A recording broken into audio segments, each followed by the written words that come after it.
Hello students, मैं Krishna BTech student in IISER Bhopal. ये video उन बच्चों के लिए है जो 18 फरवरी को क्लास 10 हिंदी का पेपर देने वाले हैं। इन बचे हुए 4 से 5 दिनों में कैसे आप अपना मार्क्स स्कोर कर सकते हैं, यही मैं इस वीडियो में बताऊंगा। क्या क्या पढ़ना है, क्या क्या छोड़ना है और कहाँ से पढ़ना है ये भी बताऊंगा, क्योंकि मैंने खुद फॉलो करके अपने क्लास 12th का हिंदी का पेपर मैंने 4 दिनों में पढ़ के 100 में 85 मार्क्स थे मेरे। 85 आने का रीज़न कि कुछ चीज़ें मैं भूल गया था जिसकी वजह से 85 है, नहीं तो और भी आ सकते थे। तो चलिए स्टार्ट करते हैं। इस मॉडल पेपर के थ्रू मैं आपको बताऊंगा कि किस किस तरह के क्वेश्चंस आते हैं, कहाँ पे क्या चीज़ें ज़्यादा इम्पोर्टेंट है और क्या फॉलो करने चाहिए। तो सबसे ज़रूरी जो मैंने फॉलो किया था अपने प्रिपरेशन के टाइम पे, तो सबसे पहले आप कुछ प्रीवियस ईयर क्वेश्चंस आते हैं मार्केट में, सीरीज आती है उनकी, तो आप ले लीजिएगा। जैसे कि मैंने जो लिया था काका 10 ईयर, और भी आती हैं अवतार करके, और भी कुछ नाम से क्वेश्चन बैंक होता है। सबसे जो मेरे हिसाब से जो सबसे बेस्ट है वो काका 10 ईयर है, आप ले लीजिएगा। उसमें सभी क्वेश्चंस जो पिछले कुछ सालों में आए हुए हैं सीक्वेंस में रहते हैं। जैसे कि पहले इस तरह के क्वेश्चंस आएंगे, फिर इस तरह से क्वेश्चंस आएंगे, फिर इस तरह से क्वेश्चंस आएंगे, यही सब रहते हैं उसमें। तो उसमें सीक्वेंस में अच्छा रहता है। तो कैसे करना है वो मैं बताता हूँ अब। तो उसमें जो इस तरह के क्वेश्चंस आते हैं, यानी जो ये 5 क्वेश्चन आपके गद्य के रहेंगे और 5 क्वेश्चन ये पद्य के रहेंगे, ये सब चीज़ें आपको याद करने वाली चीज़ें।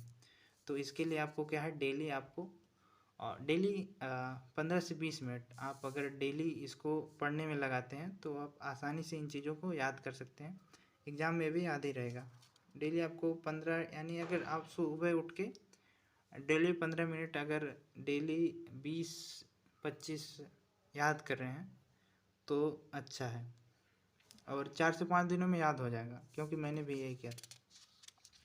तो ये सब चीज़ें याद करने वाली, तो इसमें ज़्यादा दिमाग लगाने की चीज़ नहीं, याद ही करना पड़ेगा आपको। फिर आगे बढ़ते हैं। ये कुछ अब व्याकरण की चीज़ें ये सब हो गया।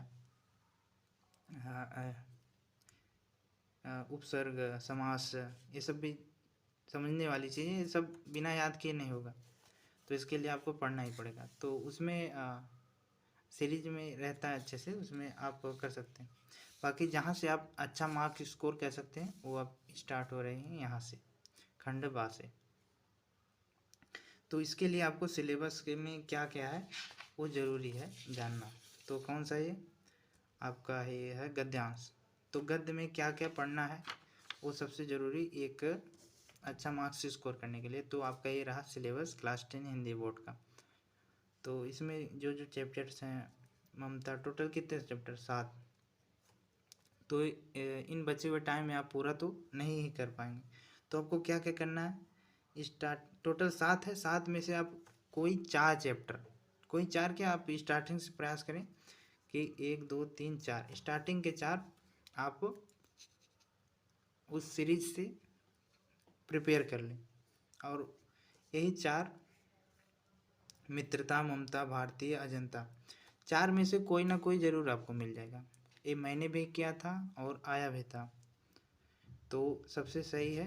और अगर 4 आपने कर लिया तो इस तरह से आपका जो भी लिखना है, जैसे इसमें लिखना है गद्यांश का संदर्भ। संदर्भ तो आपको पता ही है, उसमें चैप्टर का नाम, कौन सा चैप्टर का है, इसके लिए आपको थोड़ा ये सब पढ़ना पड़ेगा। कुछ चीज़ें पढ़ने के बाद आपको पता चल जाएंगे कि इस चैप्टर का है। तो ये आप उस सीरीज से कर सकते हैं। बाकी ये सब पढ़ना ही पड़ेगा आपको, यानी पूरा नहीं पढ़ना आपको। 7 में से कोई भी 4 आप स्टार्टिंग से 4 या एंड से 4 आप पढ़ लो, यानी 50% अगर आपने कर लिया तो उसमें से कोई ना कोई आपको ज़रूर मिल जाएगा। उसी तरह से हम आगे के पद्यांश में अथवा करके रहता है, या तो ये करिए या ये करिए। उसी तरह इसमें भी एक यहाँ रहेगा, एक वहाँ, दूसरे अथवा में। इसमें भी टोटल कितने चैप्टर्स हैं, 13 चैप्टर है। 13 चैप्टर, 13 में से आप 50% आप अगर तैयार कर रहे हैं तो कोई ना कोई ज़रूर आपको मिल जाएगा।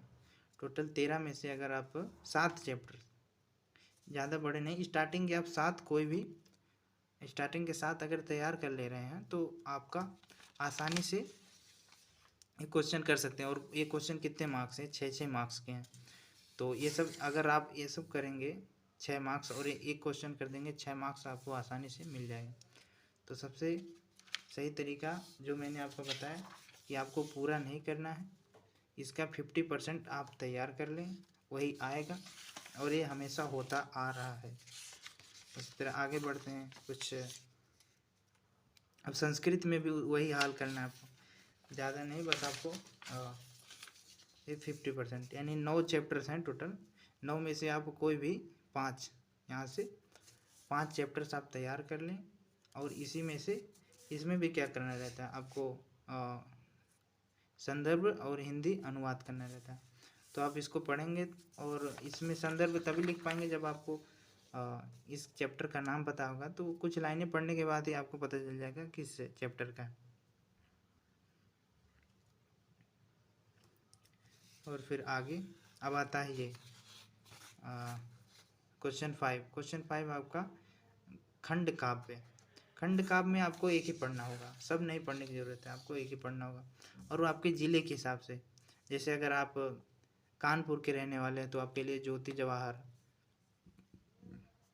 और हाथरस के हैं तो कर्ण, फिरोजाबाद के हैं तो मुक्ति दूत।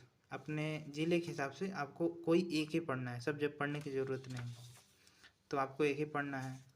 और ये भी कितने मार्क्स का है? टोटल 3 मार्क्स का है। 3 मार्क्स का ये है। और अब आगे बढ़ते हैं। अब आ गया ये लेखकों किसी एक का जीवन परिचय। तो इसमें से देखिए कितने टोटल गद्य में कितने चैप्टर्स हैं? टोटल 7 में से आपको इसमें से 3 लिखना है, 3 में से कोई एक लिखना है। अगर एटलीस्ट आप इन 7 में से कोई अगर आप 4 तैयार कर लें, स्टार्टिंग के ही 4 तैयार कर लें, तो कोई ना कोई आपको ज़रूर मिल जाएगा। जैसे कि यहाँ पे दिया है राजेंद्र प्रसाद, ये हो गया, और रामधारी सिंह दिनकर ये, और आचार्य रामचंद्र शुक्ल। देखिए अगर स्टार्टिंग से ही आप 4 तैयार कर लें, 4 क्या आप, मैं तो कह रहा हूँ एक ही तैयार कीजिए, और बाकी सबका बस उनका date of birth and birth of place, इतना बस सबका याद कर लीजिए भाई। चारों में से किसी एक का याद कर लीजिए, जो भी जीवनी परिचय है उसका करके, बाकी सबका डेट ऑफ बर्थ एंड वो कहाँ पैदा हुए थे, उनके पिता का क्या नाम था, उनके कौन कौन सी पुस्तकें लिखी, बस इतना अगर आपको याद है बाकी सबका, तो आप उन्हीं की जीवनी में वही उतार देंगे, आपको नंबर मिल जाएगा। ज़्यादा आसानी से आप मार्क्स निकाल सकते हैं। तो उसी तरह आपका इसमें भी इन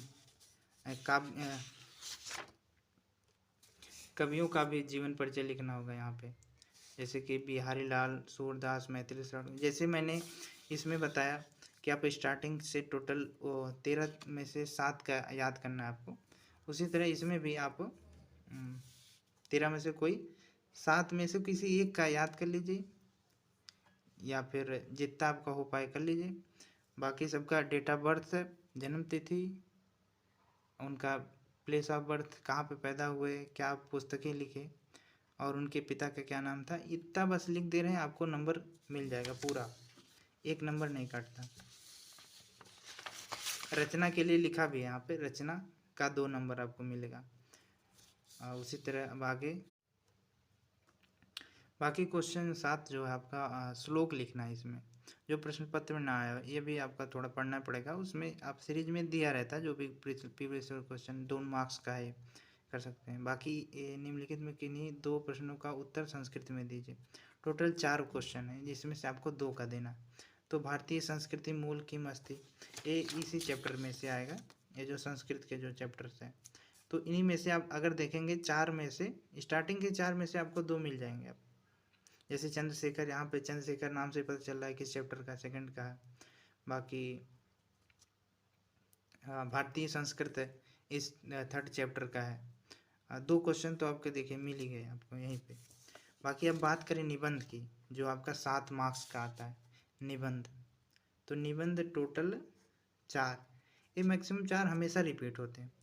तो आप क्या करेंगे, उस सीरीज में दिया रहता है, सीरीज में क्या दिया रहता है कि जो जो क्वेश्चन सबसे ज़्यादा बार पूछे गए हैं उन्हीं को आप तैयार कर लीजिए, बस उन्हीं को तैयार कीजिए। बाकी अगर आपको और भी करना मन कर रहा तो बाकी को बस पढ़ लीजिए। बाकी जो मैक्सिमम अगर देख रहे हैं बार बार हर साल रिपीट हो रहा है, उसमें दिया रहता है कि 19 में आया है, 20 में आया है, 23 में आया है, 25 में आया है, 24 में आया है। तो जो जो ज़्यादा सबसे मैक्सिमम बार रिपीट हुआ उन्हीं को आप अच्छे से कर लीजिए, वही आपका आ जाएगा। और बाकी का क्वेश्चन 10 जो है इसमें शिकायत पत्र लिखना है और फिर मित्र को पत्र लिखना है। ये पत्र लिखना तो ये तो आप स्टार्टिंग से करते आ रहे हैं तो कर ही लेंगे। तो आई होप आप अगर इन सब चीज़ों को अच्छे से कर लिया तो आप 70 आराम से ला सकते हैं, क्योंकि मैंने भी किया है, मैंने भी लाया है और आप भी ला सकते हैं। तो चलिए धन्यवाद, मिलते हैं